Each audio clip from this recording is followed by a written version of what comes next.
¿Quién me puede contar para ustedes qué es una emoción? ¿Qué será una emoción? ¿Qué significado le podemos dar a una emoción? A ver, Julio.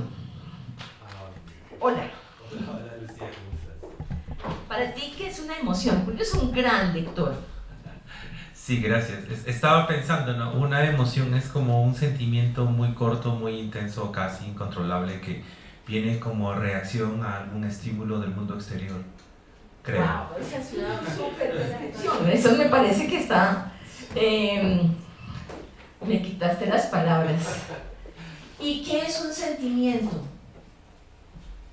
¿Es igual? El sentimiento es más largo, Sí. la emoción es más corta. El sentimiento es más largo. ¿Qué otra diferencia puede haber con el sentimiento y la emoción? Intensidad. La intensidad. ¿Qué es más intenso, una emoción o un sentimiento? Emoción. La emoción. Hay una cosa que yo encontré, porque me gusta, como antes de venir aquí a hablar con ustedes, leer un poquito. Y encontré entre las definiciones que encontré, entre las cosas que decían de las emociones y los sentimientos, encontré una cosa que me parece, nunca lo había pensado, y me parece muy interesante. Y era un psicólogo, que no me acuerdo cómo se llama, decía, las emociones son públicas, los sentimientos son privados. Y claro, las emociones son públicas porque las emociones se dan inmediatamente. La sorpresa es el miedo, la angustia, la alegría, o las demostraciones de la emoción son inmediatas y son cortas, como decían ustedes. Las emociones, eso que dijiste, es como que las emociones se demuestran, mientras que los sentimientos están como más guardados. Para demostrarlos tengo que hablar tengo que expresarlo verbalmente. Entonces,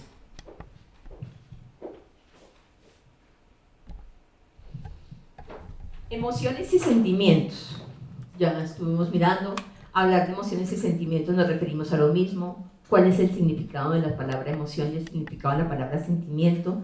Pero también encontré que buscando estas dos, digamos, significados y estas diferencias, si las había o no las había, encontré que para mucha gente también es difícil encontrar esa diferencia entre emoción y sentimiento. Yo creo que lo que pasa es que lo que pasa es como lo que pasa con los libros y con los géneros literarios a veces, es que la línea de división puede ser muy delgadita y puede llegar en determinado momento a confundirse. Y pues vamos a ver si logramos develar este misterio. Esa es otra cosa, otra clave que encontré para descubrir la diferencia entre emociones y sentimientos. Las emociones tienen un rostro, tanto que podemos representarlas de diferentes maneras, ¿no? Las representamos con signos, con emoticones, con colores, ¿no? Pero la ilustración tiene también otras maneras, los libros, la literatura, tiene otras maneras de representarla, ¿no? La diferencia entre lo que está arriba y el cuadro que está abajo, que hace parte de la historia de un libro de Claudia Rueda, autora colombiana, que se llama A veces. O, por ejemplo, esta imagen de este sapo corriendo. ¿A ustedes qué emoción les puede representar esa imagen de ese sapo? Miedo. Miedo.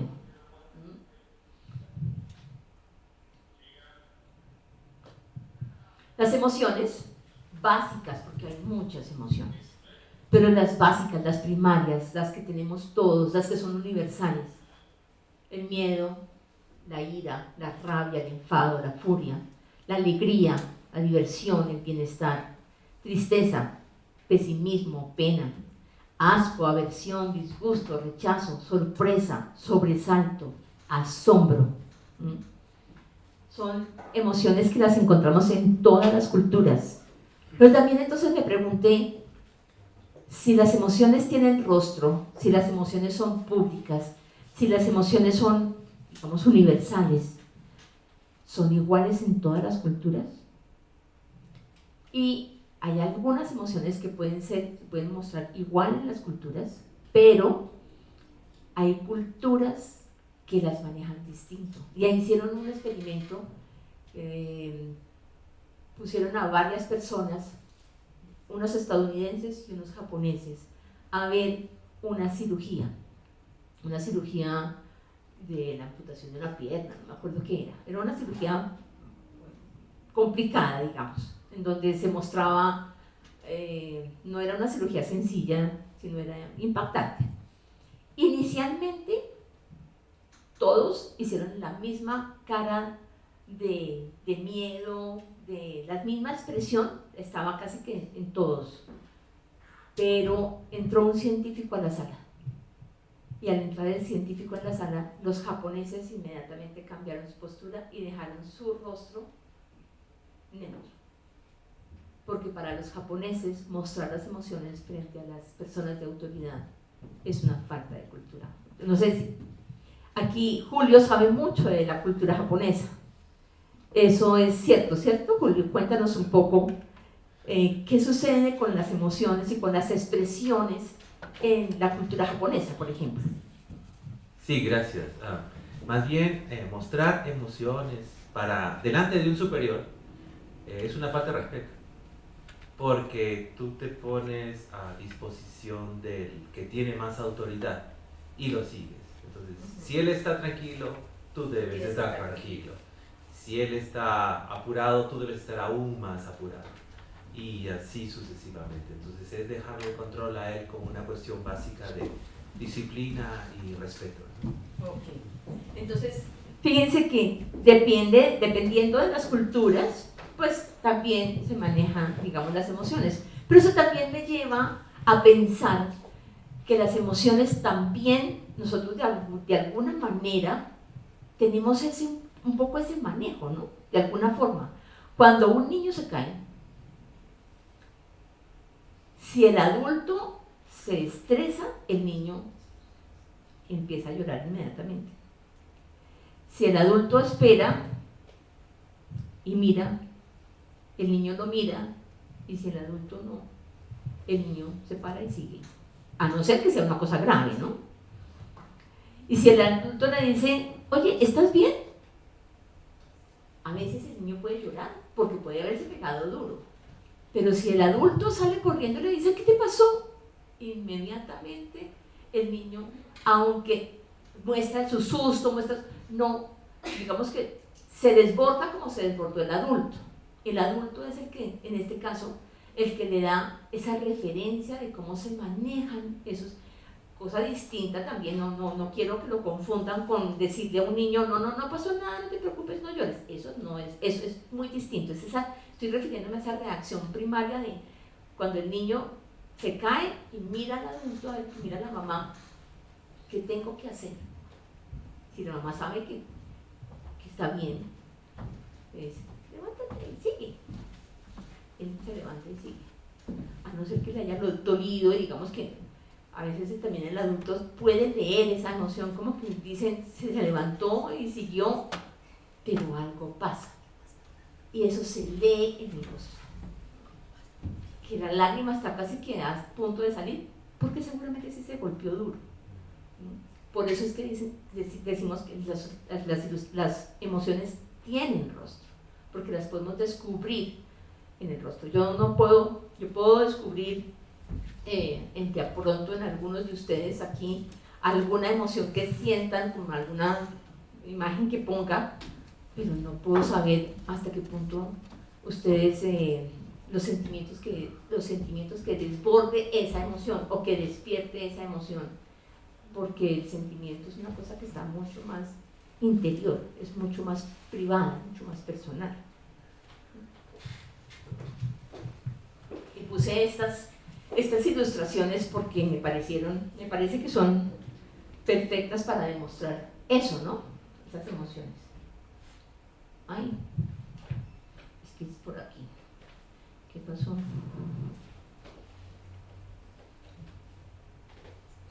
¿Qué pasó? No sé qué pasó. Que ya no lo veo. Es que se lo minimizo acá. ¿Quieres ver el video? Es que quiero ver aquí la presentación, que no sé por qué se me salió, no sé por qué se me Si minimizas acá de pronto, y esta de aquí chiquita, no sé dónde está el mouse. Aquí. Uf, si quieres poner presentación. Ahí está, ahí, listo. Ahí está. No, anterior. ¿Cuáles son las características de las emociones? Son intensas, como ustedes decían, son fuertes, tienen repercusiones físicas, late con fuerza el corazón, a veces se nos eriza la piel, a veces nos sudan las manos o se nos ponen frías, a veces hay síntomas en el estómago, como que tenemos que salir corriendo al baño porque esa emoción influye en nuestro sistema, en nuestro cuerpo, en nuestro sistema nervioso, en todo nuestro cuerpo influye. Dura poco tiempo, unos minutos, quizás unas horas, pero no más tiempo. Generalmente la emoción es corta, por eso es intensa, porque es corta. Imagínense tener un sentimiento tan intenso durante tanto tiempo, pues sería muy difícil de manejar. No podríamos pensar en una cosa distinta a ese sentimiento que perdura. En cambio, ese sentimiento no es, digamos, no es tan intenso como la emoción, pero dura mucho tiempo. Incluso un sentimiento puede durar toda la vida.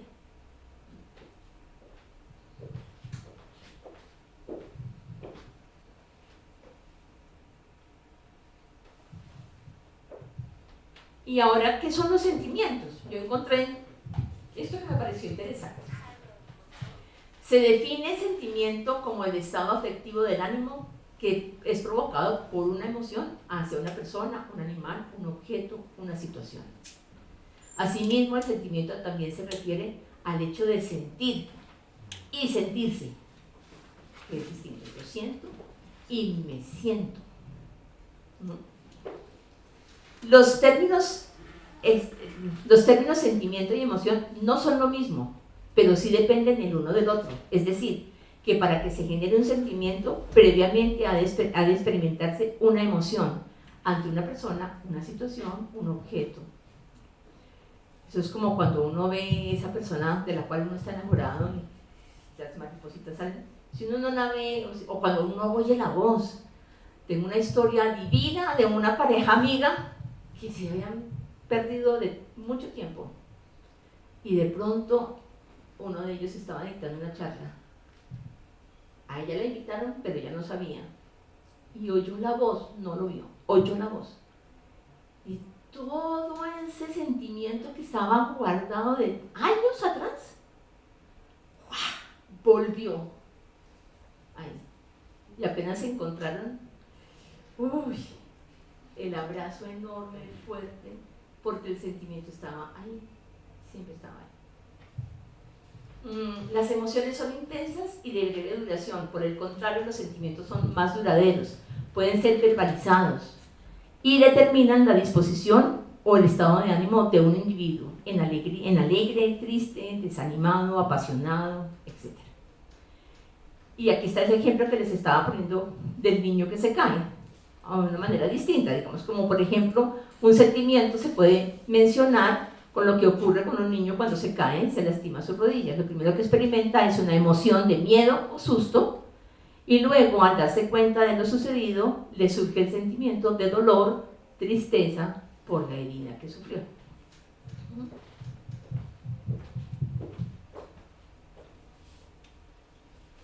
De todas estas, aquí.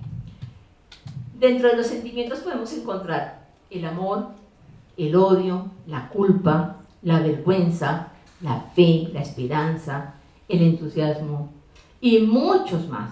Pero estos son, digamos, como los básicos. Y ahora sí, ¿por qué hablar de emociones y de literatura? Y por aquí tengo dos amigos que más adelante tienen una hora del cuento con música y de todo.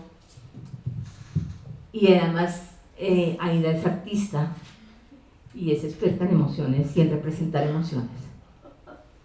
Aida, ¿por qué hablar de literatura y emociones? ¿Tú qué nos puedes contar? Pues es que yo creo que la literatura como arte, Espérate, llegó hasta allá. Gracias.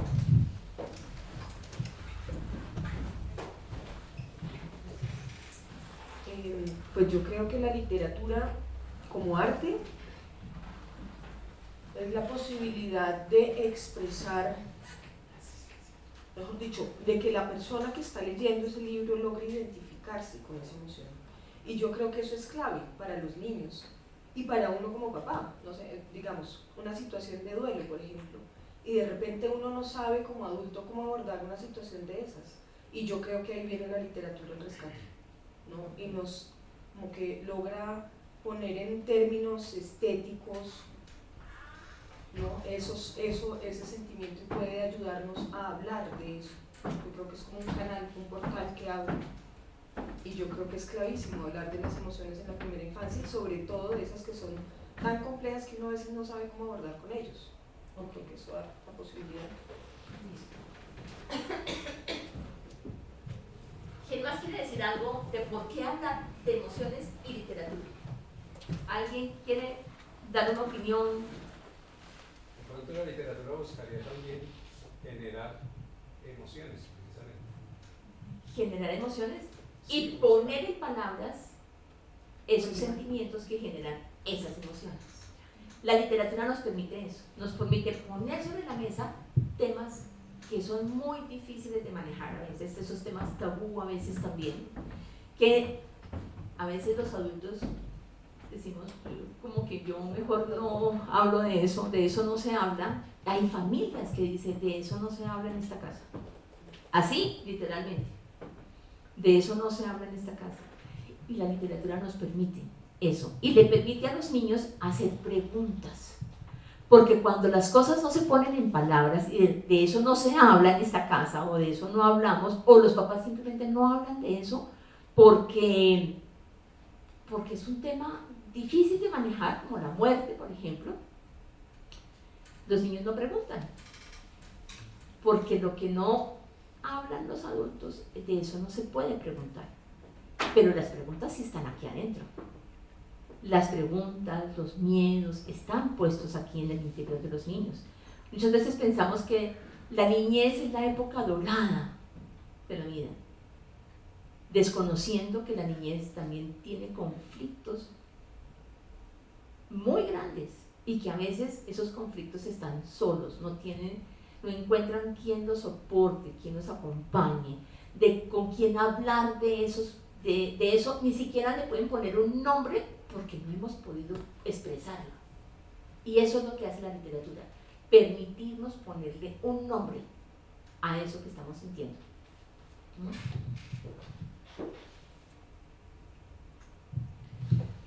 Porque en la literatura encontramos historias que pueden conmovernos hasta las lágrimas. El libro triste, Adiós ratoncito, El pato y la muerte, o La tristeza, Rosa Blanca. Tengo un video que yo podría decir que es fuerte. Y tengo un cuento. ¿Qué prefieren, el video o el cuento? O los dos. Bueno, entonces espérenme un segundo. Mientras él me ayuda con eso, les voy a leer el cuento.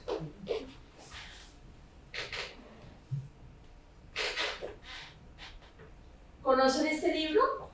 Adiós ratoncito. A mí me encanta. Y me gusta mucho. De hecho, a mí me gusta mucho hablar de la muerte con los niños. Descubrí que tienen tantas preguntas y que a veces son tan difíciles de responder. Y este libro, de alguna manera, da muchas pistas sobre lo que puede pasar con un niño cuando hay muerte cercana. Adiós, ratoncito. Hagamos eso, bueno, listo. Espérate a ver. Adiós, ratoncito. ¿Y qué tal si tú vas pasando las páginas y te vuelves bien? de Robbie Harris, ilustrado por Jan Ormerod. Cuando me levanté esta mañana, le hice las rosquillas a Ratoncito le hice cosquillas a Ratoncito en la barriga, pero el Ratoncito no se despertaba.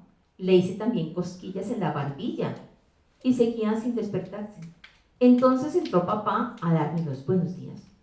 Ratoncito no se despierta, le dije bajito. Creo que le pasa algo. Papá miró a Ratoncito durante un rato y luego me pasó el brazo por los hombros. Tengo algo muy triste que decirte, dijo.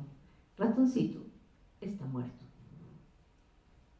Y en ese momento papá me atrajo hacia él y me abrazó muy fuerte.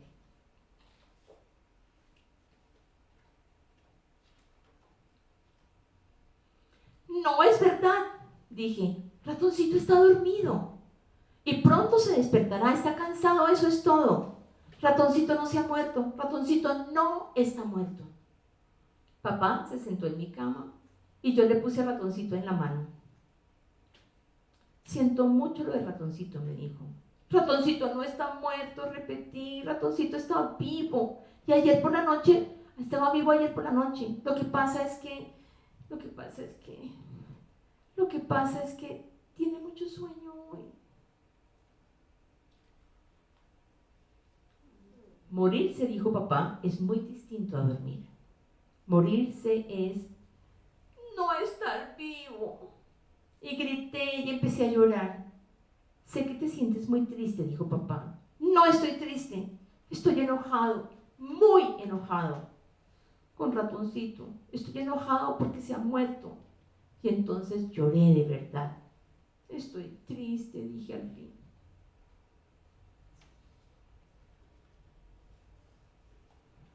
Yo también estoy triste, hijo, dijo papá, y me dio otro gran abrazo.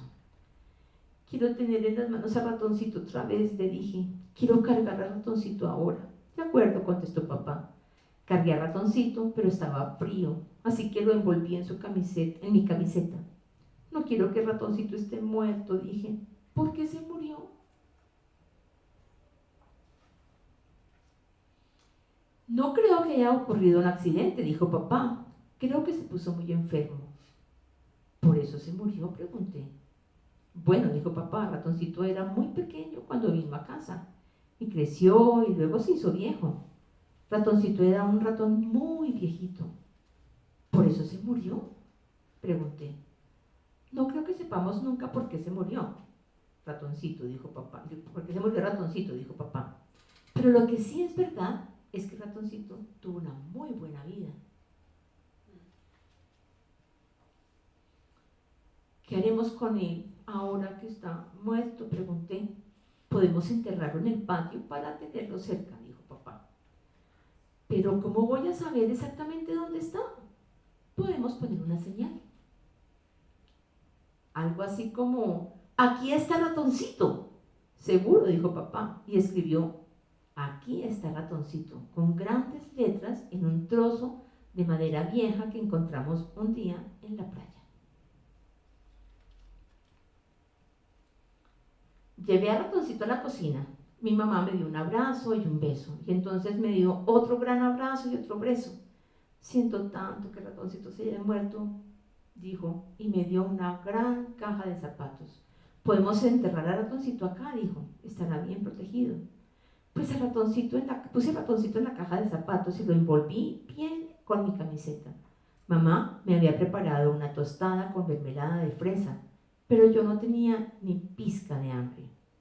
¿Le ponemos a Ratoncito algo de comer?, pregunté. Siempre le daba trocitos de mi tostada. A Ratoncito le encantaban las tostadas. Me parece una buena idea, dijo mamá. ¿Puedo poner otras cosas en la caja?, pregunté. Claro que sí, contestó mamá. Así que le puse una tostada, 2 zanahorias y a un lado Ratoncito, y 4 uvas y una barra de chocolate al otro.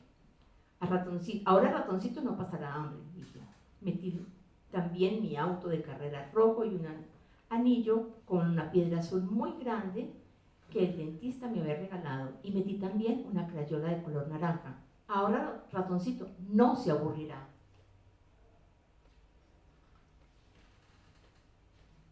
Puse también una foto mía con gafas de sol, sujeta con una cinta adhesiva dentro de la caja. Ahora el Ratoncito no se sentirá solo, dije. Cerré entonces la caja y dije, la caja de Ratoncito se ve fea, a Ratoncito no le gustaría. Así que pinté la caja de Ratoncito con muchos colores. Me sentí un poquito mejor. La caja de Ratoncito era ahora muy bonita. ¡Qué bonita ha quedado!, dijo papá. A mí también me pareció muy bonita. Me lavé casi toda la pintura de las manos y ahora sí tenía hambre. Así que fui a darle un mordisco a mi tostada, pero había desaparecido.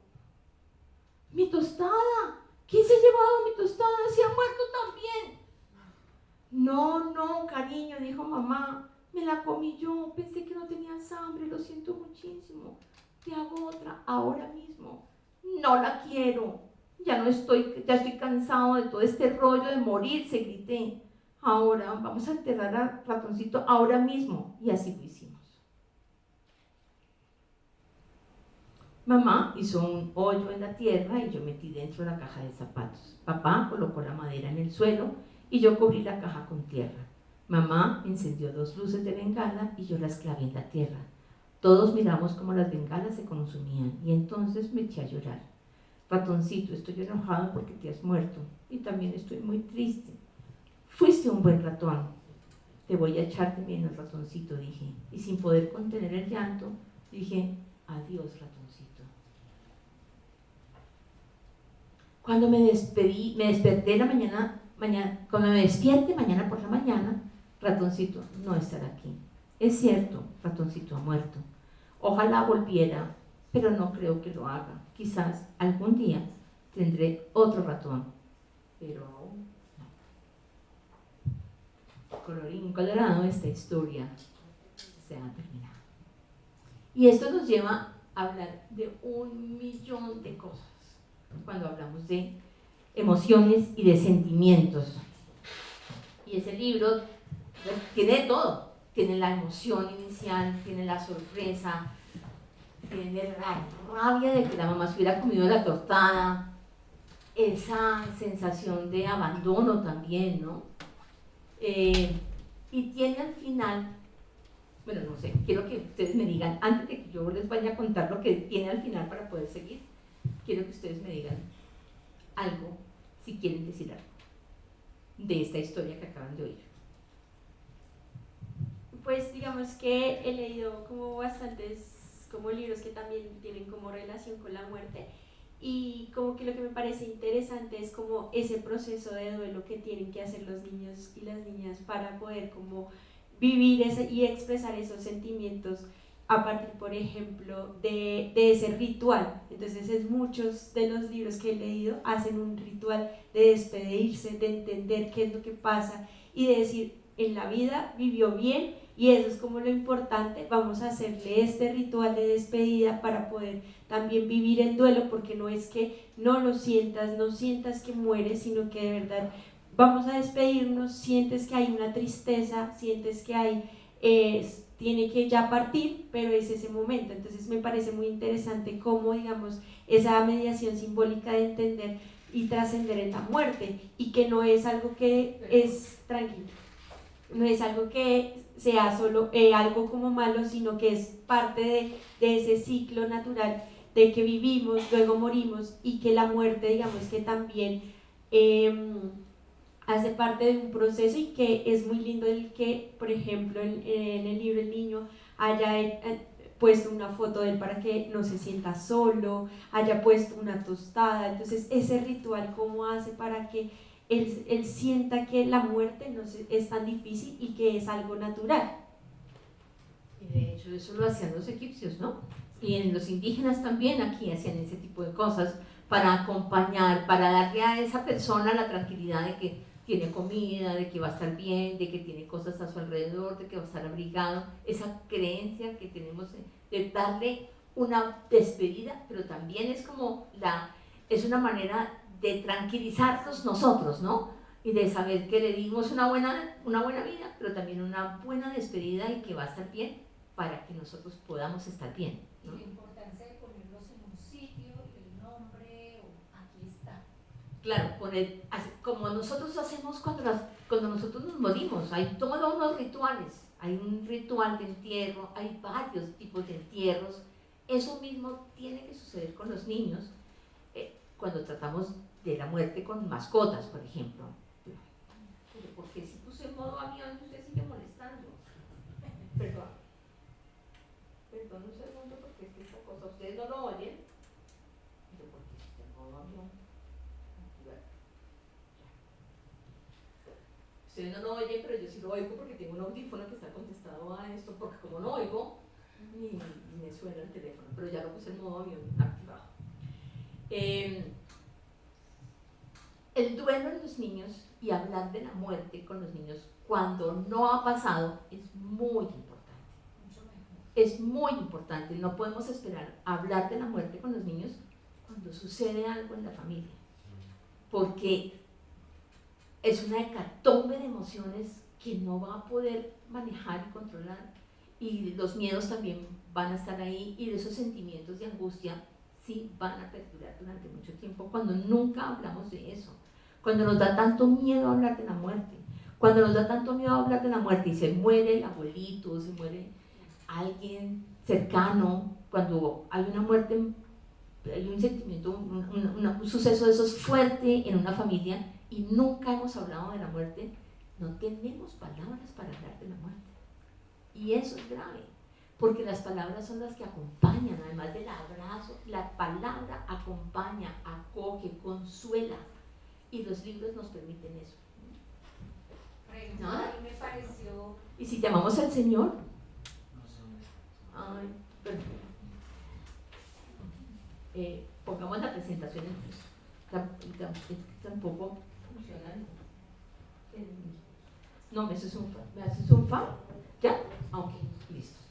Entonces, gracias. ¿Me haces un favor? ¿Describes a alguien que no pudimos poner el video? Descubrimos que no somos los únicos que sentimos rabia, miedo, celos, envidia. Nos vemos reflejados en las historias, ¿no? ¿Cuántas veces hemos leído incluso un libro infantil y que uno dice, uy, esto me pasaba a mí o esto me estaba pasando a mí, ¿no? Y cuando vemos, yo por ejemplo cuando estaba en el club de lectura, hacía el club de lectura con los niños, a veces me daba cuenta de lo que sacaban y por el libro que escogían podía de pronto develar que algo estaba pasando ahí y podía indagar y podía observar para poder acompañar eso que estaba seguramente sucediendo con el niño ahí. Me acuerdo mucho, en alguna ocasión una niña llevó este libro, Cambios, a la casa, y al día siguiente, al fin de semana, la semana siguiente llegó la mamá diciendo, no tengo ni idea por qué Daniela llevó este libro. Y me acuerdo que Yolanda le dijo, ¿no estás embarazada? Dijo, no, nada que ver. A los 8 días llegó la mamá a decir, estoy embarazada. Y no sabemos por qué la niña. La mamá no sabía que estaba embarazada, pero la niña escogió este libro. Que ahora, si no lo conocen, lo podemos ver. Mi madre es rara, cambios inseparables, a veces, hola, miedo, Fernando Furioso, ha sido el pequeño monstruo.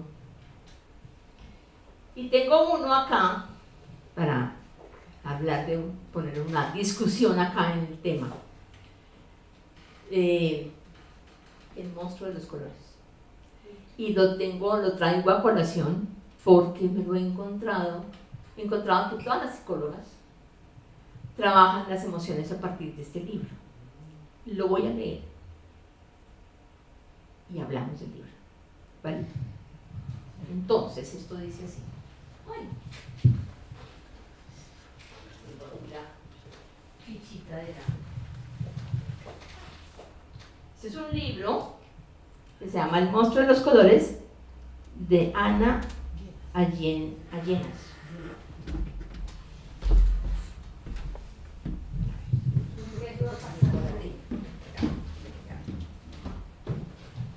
Gracias.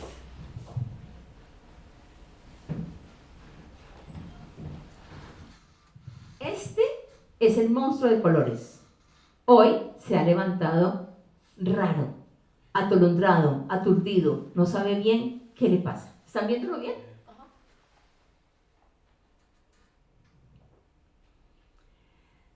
¿Ya te has vuelto a confundir? ¿No aprenderás nunca?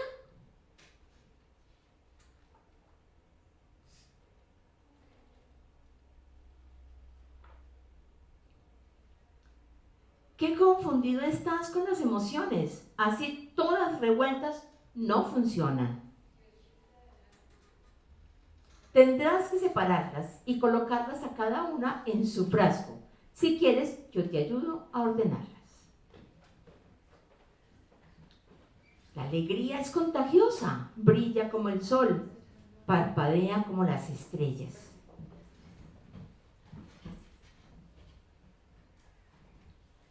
Cuando estás alegre, ríes, saltas, bailas, juegas y quieres compartir tu alegría con los demás. La tristeza siempre está extrañando algo. Es suave como el mar, dulce como los días de lluvia. Cuando estás triste, te escondes, no quieres compañía y no deseas hacer nada.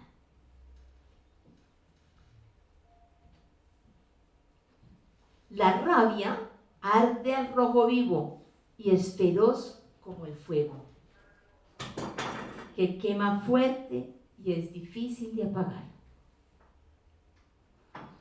Cuando estás enojado, sientes que se ha cometido una injusticia y quieres descargar la rabia en otros. El miedo es cobarde, como un ladrón en la oscuridad. Cuando sientes miedo, te vuelves pequeño e inseguro y crees que no podrás hacer lo que se te pide. La calma es tranquila como los árboles, ligera como la hoja del viento. Cuando estás en calma, respiras poco a poco y profundamente, te sientes en paz. Estas son tus emociones, cada una tiene un color diferente.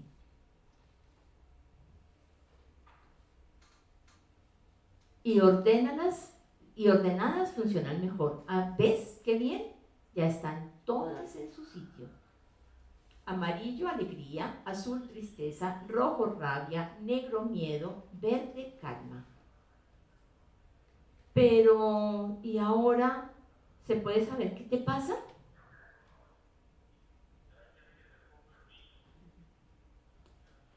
Colorín colorado, esa historia se ha terminado.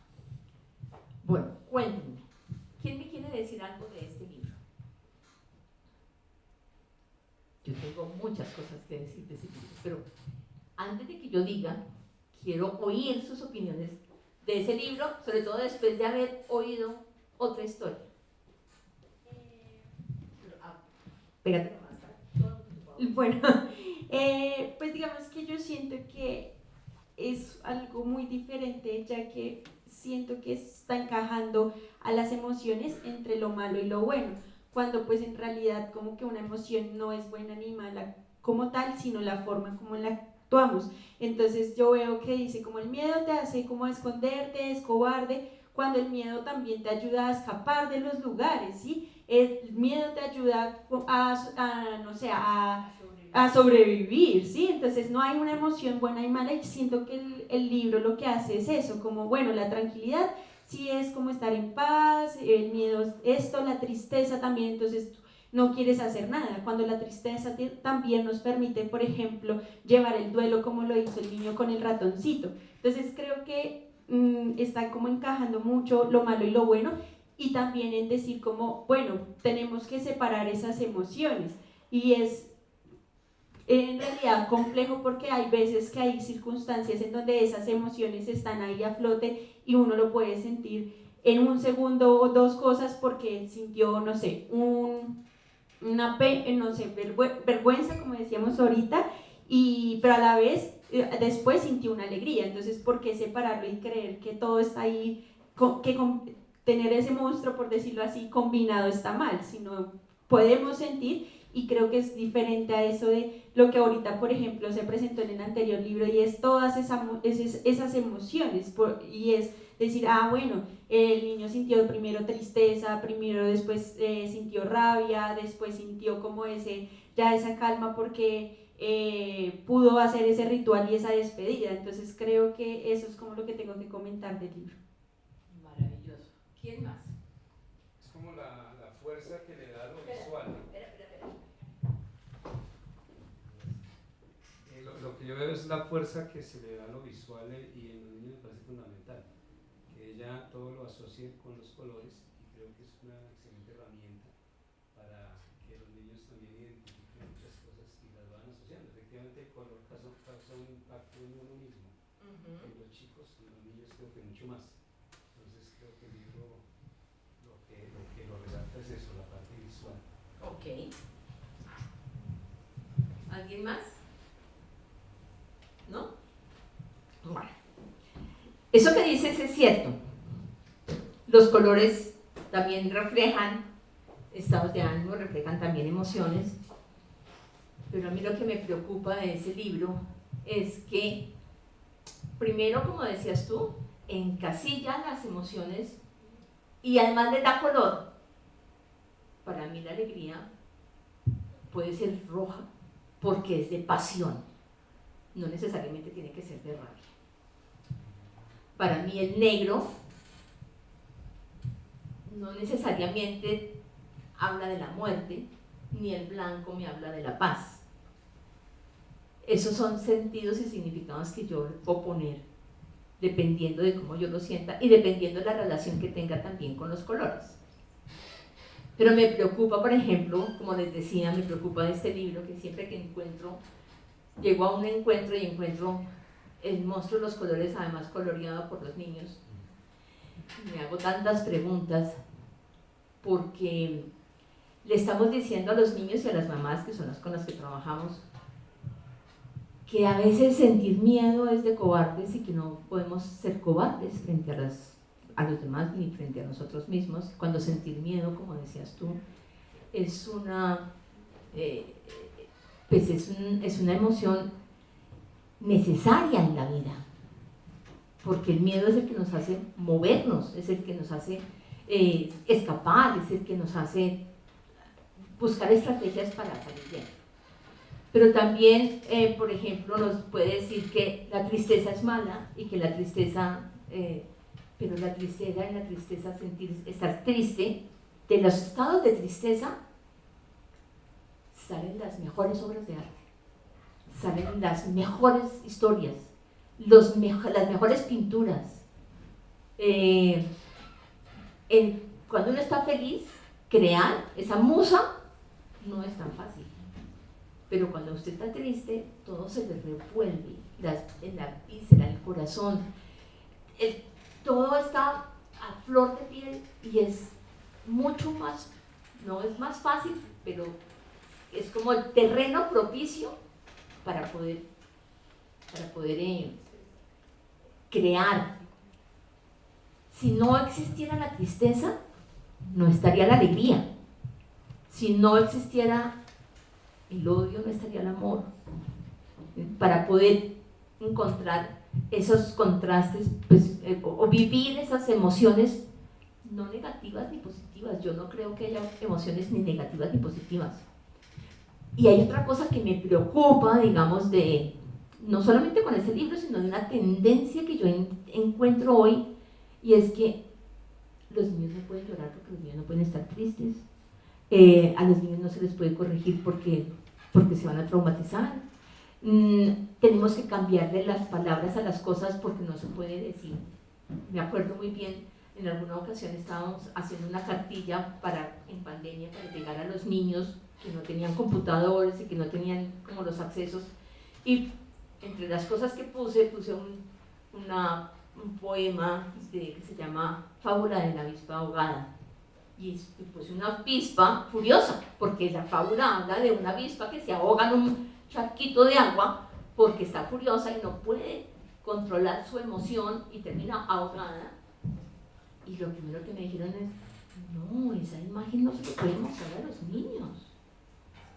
Es una imagen muy brusca porque está furiosa. Y yo, claro, es que esa es precisamente el de esos y hay que hablar y hay que ponerle palabras a las cosas. Las palabras que son para poder hablar con los niños de lo que sienten, ¿no?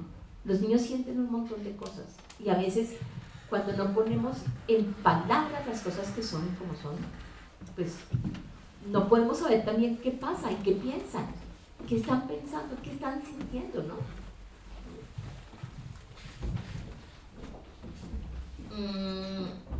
A ver, ¿qué sigue por aquí?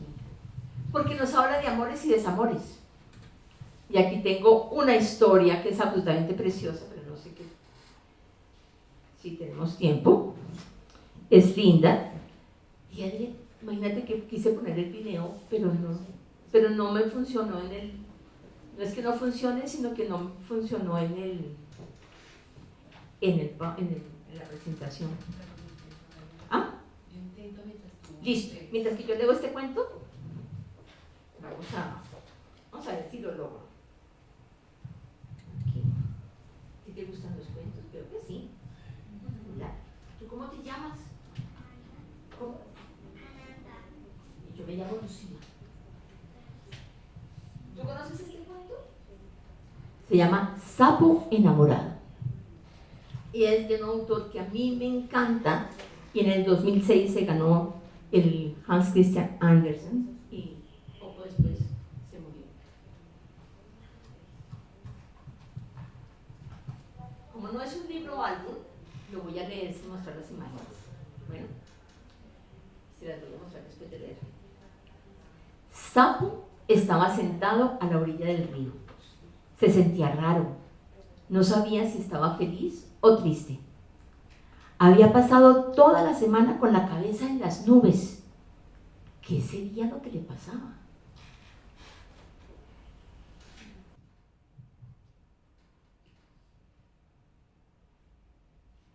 Entonces se encontró con Cochinito. Hola, Sapo, dijo Cochinito. No te veo bien. ¿Qué tienes? No sé, dijo Sapo. Tengo ganas de llorar y de reír.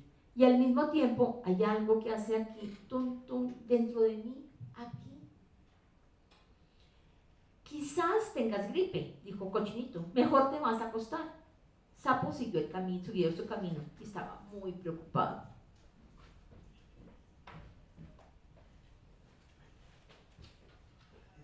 Entonces pasó por la casa de Liebre.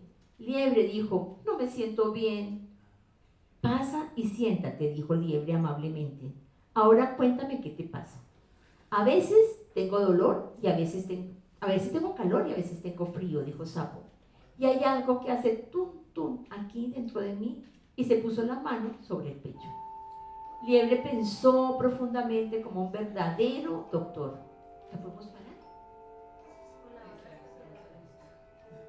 No, pero ahí se puede ver. Paremos, antes que termine de leer el cuento.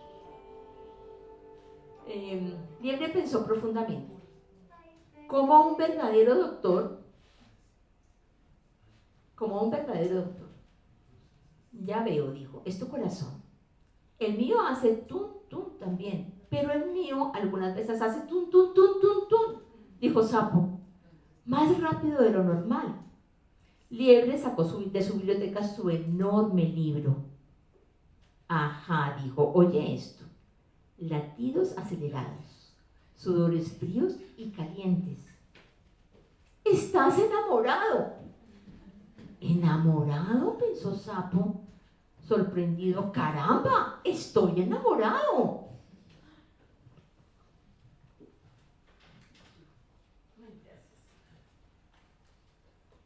y se puso tan contento que dio un salto, que se dio un salto y salió de la casa y brincó hasta el cielo.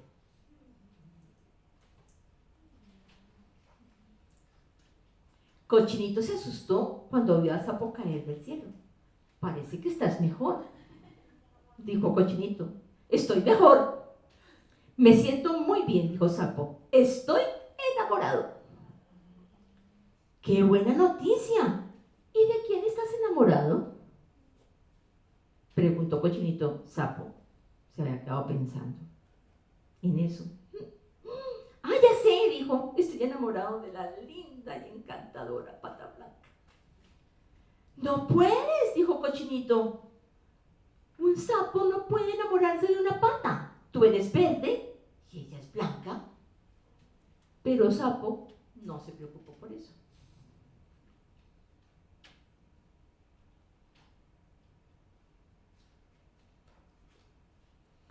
Sapo no sabía escribir, pero podía pintar. Cuando regresó a su casa, hizo un hermoso dibujo con rojo y azul y mucho verde, su color favorito. Por la tarde, al oscurecer, salió con su dibujo y llegó a la casa de Pata. Metió el dibujo debajo de la puerta y su corazón palpitaba de emoción.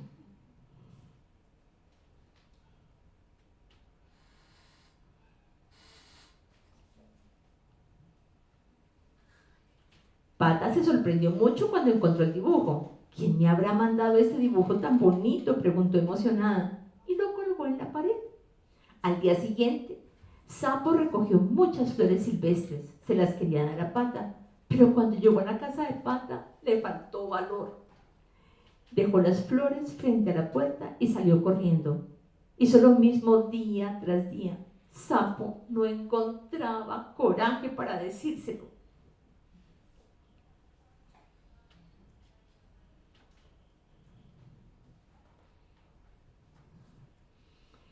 Pata estaba encantada con todos los regalos. ¿Pero quién se los estaba mandando? Pobre Sapo, ya no disfrutaba su comida, ya no podía dormir. Y así siguieron las cosas semana tras semana.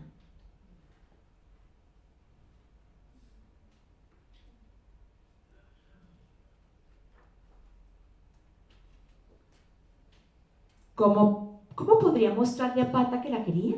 Tengo que hacer algo que nadie pueda hacer. Decidió romper el récord mundial del salto. Mi Pata querida estará muy sorprendida y entonces me amará también. Sapo empezó a entrenarse de inmediato, practicó el salto día tras día, saltó más y más alto hasta que llegó a las nubes. Ningún otro sapo en el mundo había logrado jamás saltar tan alto.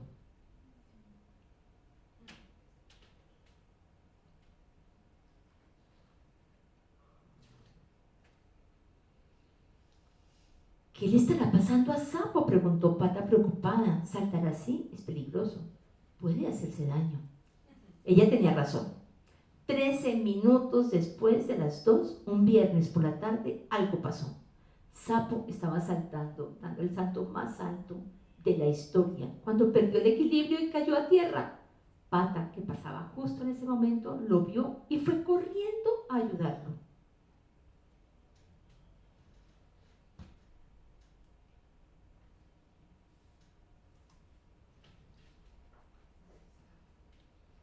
Sapo no podía caminar. Pata lo ayudó con mucho cuidado y lo acompañó hasta su casa y lo cuidó con ternura. ¡Ay, Sapo!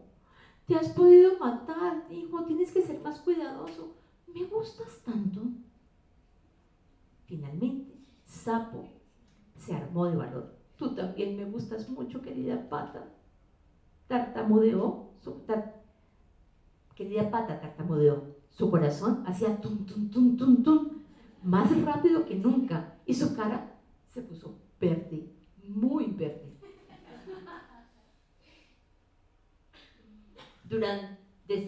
Desde entonces se han amado tiernamente un sapo y una pata, verde y blanco. El amor no conoce fronteras. Y ahora vamos a ver este video. ¿Les gustó? A mí me encanta.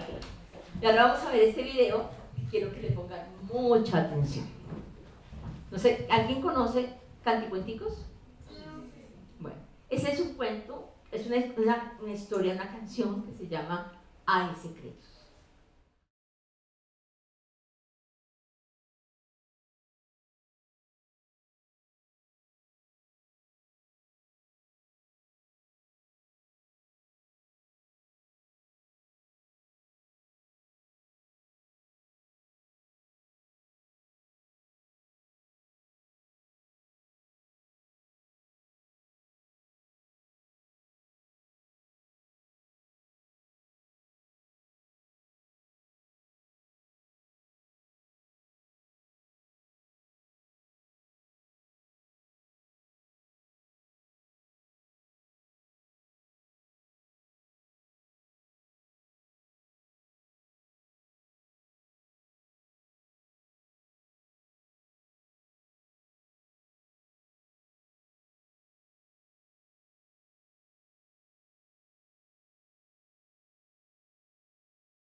Es fuerte, pero si nosotros no trabajamos y no ponemos este tipo de cosas en la mesa para hablar, si no leemos con los niños cuentos de la muerte, de los celos, de la envidia, de la guerra, de tantas cosas, cuando les pase algo, ¿a quién acudir?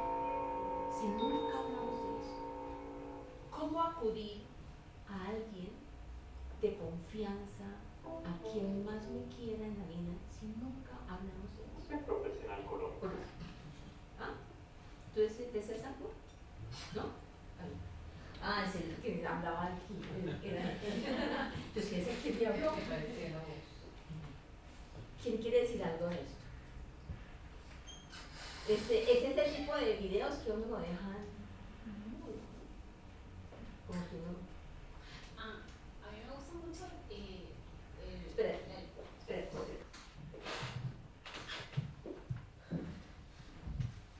Me gusta mucho la literatura que muestras, Lucía, porque te habla de una manera bonita, ¿no? Bonita en el sentido de paso a paso, no es invasiva de frente, ¿no? Y te deja, como tú dices, le pone las palabras en la mesa para seguir conversando. Entonces, esa es la literatura, ¿no? Y eso permite ahondar en la conversación, en el respeto de la otra persona que tal vez entiende algunas cosas desde su experiencia diferentes a las que yo pueda estar percibiendo en ese momento, ¿no? Mire, tengan la seguridad de que más de una historia en cada familia está guardada sin que los demás miembros de la familia sepan, porque nunca se habló de eso. Porque ¿cómo voy a decirlo si estuve en peligro, pero me van a regañar porque haber llegado allá y no por lo que me... No es la preocupación de por qué me pudo haber pasado, sino es por qué llego allá. O sea, hay tantas cosas porque no se ponen en palabras, no se habla de eso, no hablamos de eso. Y les quiero leer un pedacito corto de este libro. Me encanta esta autora, que se llama Michelle Petit, que yo creo que muchos de ustedes la conocen. El arte de la lectura en tiempos de crisis. Primero, Lucía, póngase las gafas, porque si no, no puede ver.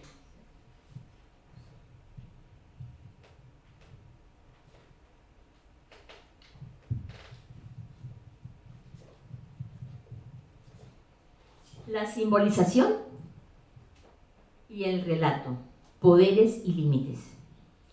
Al filo de las historias, al fin podía hablar de lo que me había sucedido, primero con cólera, la misma que no había sentido en el momento, luego con cierta toma de distancia y por último como de algo que me había sucedido en un pasado y ya no tenía actualidad.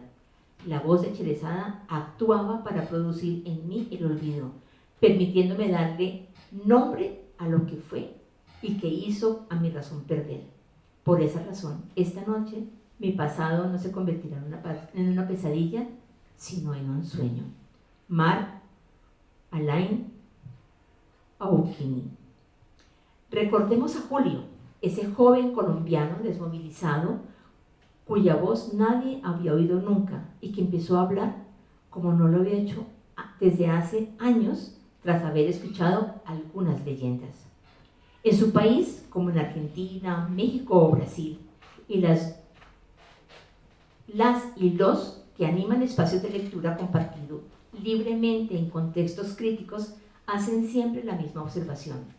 Leer hace hablar a los niños, a los adolescentes y a las personas de tercera edad, o bien a unos con otros. En México, por ejemplo, es lo que siempre le ha sorprendido a Eva Hanovich, quien ha trabajado mucho con la lectura en voz alta en comunidades muy marginadas, en particular en los alrededores de Osaka, con los hijos de trabajadores migrantes o temporaleros que duran 6 meses al año y se ven desplazados a cientos de kilómetros de sus casas y que tienen que abandonar la escuela.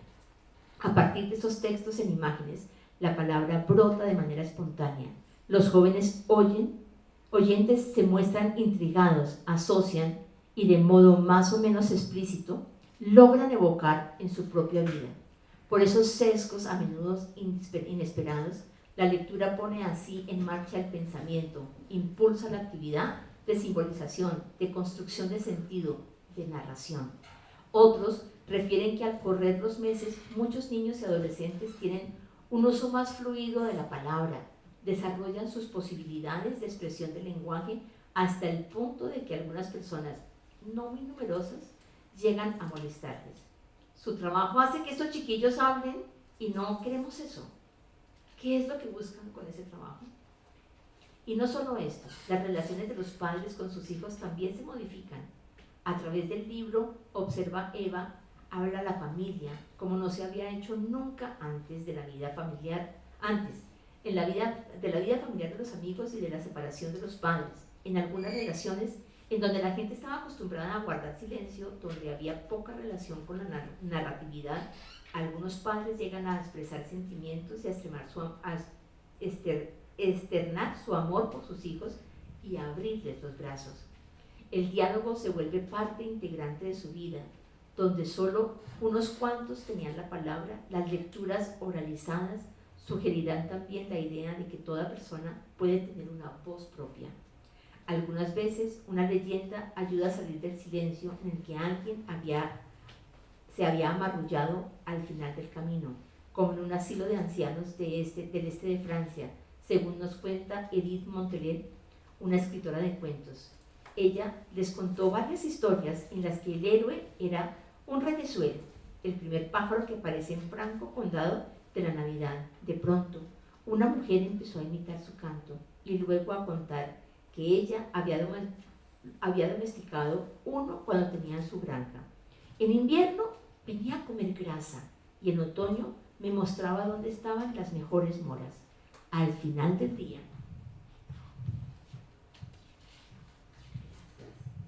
el director le dijo: Montelet, una mujer que se encontraba allí desde hacía meses, desde que sus hijos la llevaron y nadie había oído nunca el sonido de su voz. Hasta el grado de que todos pensaban que ya no volvería a hablar nunca. En todos estos lugares hay experiencias que lo hacen visible. Algunos textos escuchados o leídos son el secreto de la soledad, o incluso ojeados ayudan a despertar regiones de uno mismo inefables o enterradas en el olvido y a darles forma simbolizada, compartida y transformadas.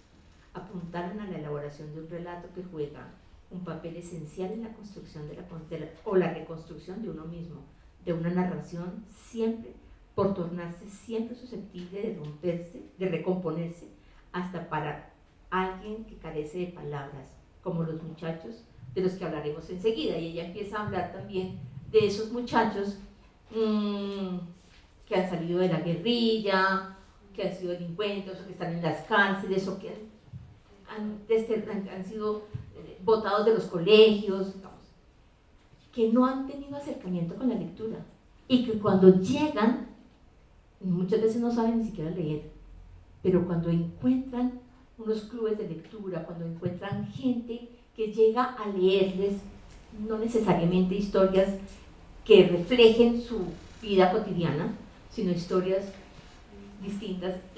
Una de ellas dice: yo llevaba las historias que a mí más me gustan, porque tenía mucho miedo de que sintieran que los estaban analizando o que estaban poniendo esas historias para decirles: usted hizo esto o aquello. Y otro miedo que tenía era que les parecieran esos libros aburridos, esos libros de niños, esos libros de historias, de dibujitos. Y resulta que esos libros eran los que habían sacado que esos niños empezaran a hablar de un montón de cosas que tenían aquí atoradas, guardadas, ¿no? Por eso es que es importante que la lectura viva en la casa, ¿no? Que la lectura esté. Y de hecho, por ejemplo, me acuerdo que la primera charla que estuve yo haciendo aquí, este taller, estaban Julio y María Teresa, y Julio decía: ahora sí entendí. Él trabaja con agrónomos y trabaja con comunidades indígenas y con gente de cultivos, y él decía: no solamente basta poner libros, hay que ser mediador, hay que tener un mediador, porque si no tenemos la mediación, con poner solamente los libros no es suficiente, no es suficiente. Hay ocasiones en las que puedo tener un libro, puede ser el más sencillo, pero necesito la compañía de ese otro que me ayude a leerlo y a entenderlo, y que esa voz me llegue al alma, al corazón, que esa voz y ese texto toque esas fibras íntimas que me permiten descifrarme, que me permiten descubrir y ponerle nombre a eso que está guardado en el interior y que yo ni siquiera sabía que lo tenía guardado. De la familia, hay muchos libros que nos hablan de la familia, de las cosas que suceden en la familia, libros, los cerdos, no sé, de esos me imagino Eloísa y los bichos, Guillermo Jorge Manuel José, La increíble mamá de Roberta, Camino a casa, Niña bonita, Corilón, El libro de los cerdos, y aquí pues hay muchos otros, ¿no? Está Cambios, Oliver Button es una nena, en fin. Nos permite también hablar de sentimientos y de pasiones, y aquí nos hablamos, esta ilustración de allá arriba, este libro se llama La sorpresa, no tiene una sola palabra, todo está en imágenes, es un libro álbum solo en imágenes. El misterioso caso del oso, de Oliver Jeffers, Gente, Belisario, que es una historia sobre la diferencia, Mi hermana Lala, que es una historia también sobre la diferencia, la hermana de un perrito muy elegante, que cuando llega esta hermana que crece y es gorda y es grande y le cuesta trabajo entender y le cuesta trabajo jugar, y que al principio a él le molesta tanto, pero que de pronto un día sus amigos llegan a insultarla y él se pone furioso y entiende que la ama profundamente. Me llamo June, Oliver Button, que es ese que tengo acá, que también es una historia, todos los que puse aquí son una historia fantástica, solo que no los puedo leer todos. Con frecuencia nos vemos reflejados en los libros que leemos, Secreto de familia, Hola bebé, Ramón preocupón, ¿Qué tal si?, Yo puedo, El túnel, Ernestina, Tenía miedo. Pueden darse cuenta que soy una fanática de Anthony Brown, ¿no? Y los libros también son para reír, para cantar, para jugar.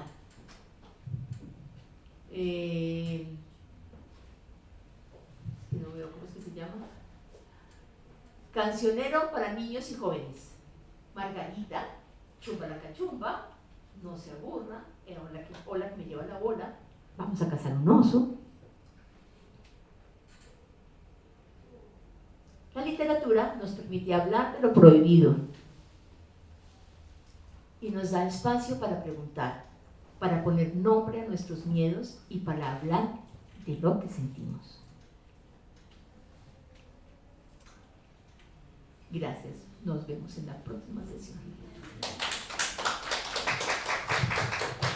No sé si hay preguntas, comentarios, si quieren que lea un libro de los que están allá, o si nos vamos directamente mis amigos que estaban allá salieron corriendo porque son ellos los que hacen la hora del cuento con música y todo allá en la sala de lectura. Entonces, no sé si hay alguna pregunta, si hay algún comentario. Quizás muy específica, pero yo no sé si el banco ofrece alguna suerte de asesorías como para enfocar libros para trabajar como con población migrante o algo así. Pues yo conozco Eloísa y los bichos, que me parece muy bonita, pero no sé si de pronto tenemos como acceso o algo que podamos utilizar. Mira, la biblioteca tiene un proyecto que se llama La Paz se toma la palabra. Es un proyecto que busca crear espacios para hablar de la paz y los conceptos asociados a la paz, por ejemplo, el disenso, la convivencia, la diferencia, ¿no? Y tenemos unas maletas de migración y unas herramientas para hablar de migración, por ejemplo, y para hablar de diversidad. Así que si quisieras vincularte al proyecto de la paz, pues sería perfecto como mediadora y puedes llevar a tus comunidades esas maletas y esos juegos, esas herramientas. También tenemos herramientas digitales alrededor de este proyecto. Quiero contarles que este programa Crecer Leyendo, al cargo de Lucía Liévano, también está vinculado a un programa que se llama Las Maletas Viajeras. Es un programa nacional que lo que busca es ofrecer libros a todos los mediadores del país para que los lleven a hablar con sus comunidades. Por aquí está pasando la maleta para que ustedes la exploren un poco y si alguien la idea es que estén afiliados a la red de bibliotecas. Si no están afiliados lo pueden hacer hoy mismo, en el primer piso, en socios, ahí se pueden afiliar. Hay diferentes tipos de afiliaciones, una muy económica es 20.000 pesos, por un año tienen ese carnet y pueden sacar los libros que ustedes quieran de la red de bibliotecas de la colección general y también pueden llevar las maletas viajeras vinculadas a este proyecto. Entonces las prestamos por 3 meses y la idea es que si todas esas estrategias que les está dando Lucía, ustedes las pongan en práctica en casa, o si son maestras, si son bibliotecarios, pues las lleven también a esos espacios, ¿no? Y puedan llevar las maletas para que estos libros de los cuales les está hablando Lucía, ustedes los puedan leer con los niños, ¿no? Si son padres, madres, si son maestros. Entonces los invitamos a que lleven las maletas, a que si no están afiliados se afilien y que vengan de nuevo al programa. Este programa se lleva a cabo el segundo y cuarto sábado, o sea, todo el año estuvimos en el programa. En julio tenemos la próxima fecha de junio es el 24. Y en julio estamos el 8 de julio hablando sobre otro tema que el título es A Jugar, ¿no? O sea, Lucía les va a hablar de este tema tan importante, de que es cómo jugar con los niños. Vamos a cantar, a jugar, realmente a jugar. Entonces están invitadas si tienen amigas que son mediadores, tienen niños que están interesados como en conocer todas estas estrategias para formar lectores. Si son maestras, a sus colegas por favor invítenlas. Es un espacio muy interesante, quisiéramos que vinieran más mediadores porque realmente es un conocimiento y una exploración, una experiencia alrededor de los libros invaluable la que nos está dando Lucía Liévano.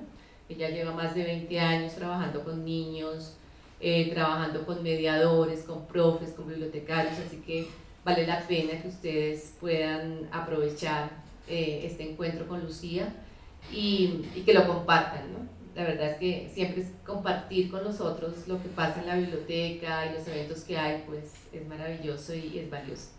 Ustedes saben que este espacio es para ustedes y que la Luis Ángel Arango siempre está pensando en crear esos vínculos con los mediadores, porque de esa manera es que también llegamos a otros públicos, especialmente a los niños y a los jóvenes. Así que bienvenidas siempre y gracias por venir hoy. Si quieren ir a la sala infantil, estamos empezando a las 11:30 con Cantar y Contar en la primera infancia. No sé si quieran que les dé el último cuento, que tiene que ver, no solamente los libros están para nosotros, para los niños, sino que también están para nosotros. Y este libro que tengo acá, que se llama Te quiero, niña bonita. Bueno, este libro que se llama Te quiero, niña bonita,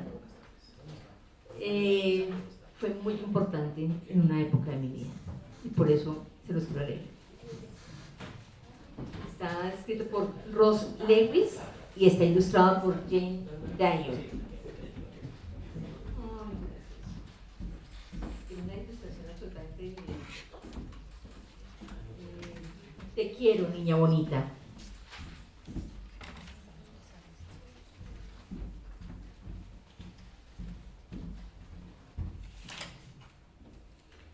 Érase una vez en China una niñita que vivía en un gran cuarto con otros bebés. Las niñas dormían juntas en la cuna y por eso eran muy amigas. Además tenían niñeras que las cuidaban muy bien, pero aún así todas echaban de menos algo: una mamá.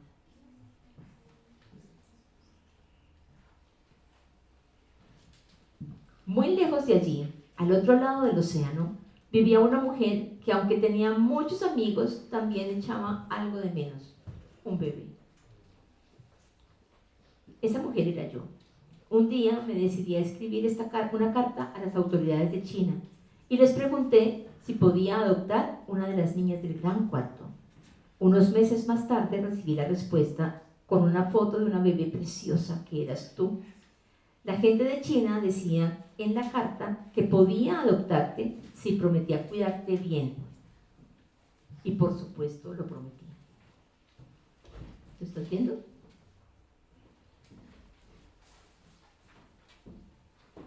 Unas semanas después hice las maletas, metí en ellas un montón de cosas para ti: juguetes, cuentos, pañales, comida y ropa. Me subí a un avión que me llevó en un larguísimo viaje hasta China. En ese mismo avión viajaban también otras familias que iban a recoger a otros bebés. Yo iba muy nerviosa e impaciente porque estaba deseando abrazarte. Al día siguiente, la niñera os trajo a ti y a tus amiguitas desde el campo a la ciudad para que pudiéramos conocernos. Yo estaba tan contenta que se me saltaron las lágrimas al tomarte en brazos. Tú también llorabas. Llevaba toda la vida esperándote.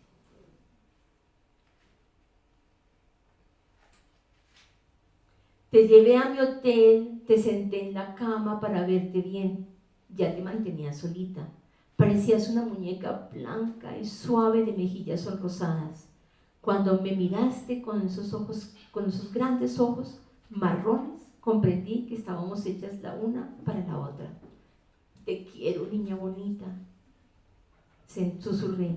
¿Cómo era posible? ¿Cómo podía encontrar tanto amor a tanta distancia?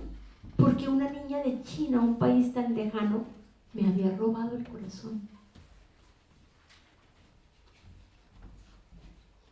La primera noche te acosté en la cuna y te arropé con una sábana y una manta nuevecitas que había traído de mi país. Y te besé cientos de veces tus manos y tus piececitos. Te quería más y más a cada minuto. Cuando no estabas dormida, jugaba contigo. Una vez te puse un sombrero y te hice una foto. Y cuando dormías, no podía dejar de mirarte. Yo creo que en realidad estabas despierta y te hacías la dormida para poder descansar de tanto juego.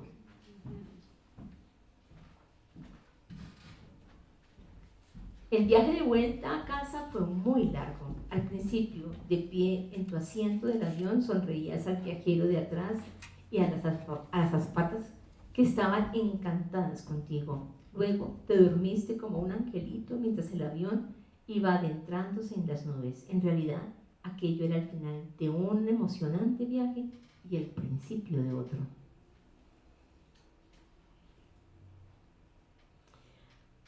Cuando por fin aterrizamos, tus nuevos abuelos, tías, tíos, primos y amigos estaban esperándote para darte miles de besos y abrazos. Todo el mundo quería abrazarte. Tu primo pequeño te acariciaba la manita y tú te echaste a llorar cuando te separaron de mí y solo te calmaste cuando te devolvieron a mis brazos. Qué rápido nos habíamos acostumbrado la una a la otra.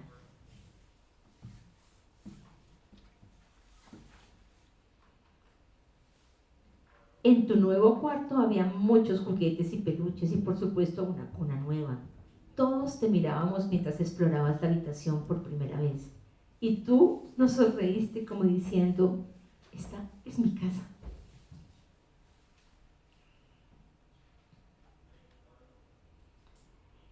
Empezaron a llegar flores, tarjetones y regalos y mucha gente que venía a conocerte. Cuando por fin todo el mundo se fue, al llegar la noche del primer día de tu nueva casa, te llevé a tu cuarto, te di el biberón, te canté una nana y te mecí hasta que te dormiste.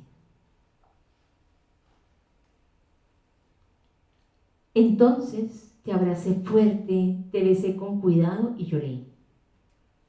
Lloraba por tu madre china que no podía tenerte. Quería que ella supiera que siempre la recordaríamos. Deseé que de algún modo ella pudiera saber que su bebé estaba sano y a salvo en el mundo. Amor en chino se escribe con un ideograma que tiene un corazón en el centro. Y colorín colorado, esa historia se ha terminado y esta clase ha finalizado. ¿Lo conocías? ¿Tú lo conocías? No. Es absolutamente divino. Yo por lo general lloro. Hoy fui valiente y no lloré, pero yo por lo general lloro. Que les vaya muy bien, me encantó tenerlos acá. Los espero la próxima clase que es